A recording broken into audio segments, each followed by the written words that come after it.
পার্কে এলাম ঘুরতে, রেস্টুরেন্ট, পার্ক, কিছু খাওয়া দাওয়া করলাম, এত সৌন্দর্য উপভোগ করলাম,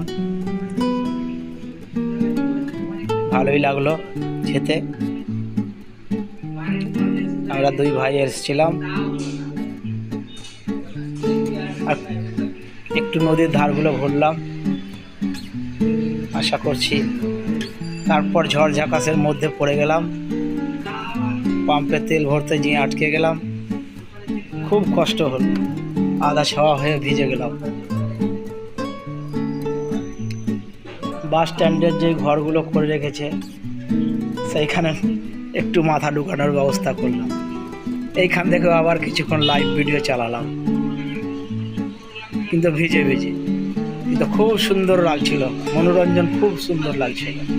আকাশে ঝড় বৃষ্টি উঠে আছে, সুন্দরভাবে হাওয়া চলছিল, তারপরে ঝড় চলে এলো, খুব কষ্ট পেলাম আর মজাও লাগছিল, কিন্তু ভিজে গেলাম, কিছু করার নাই।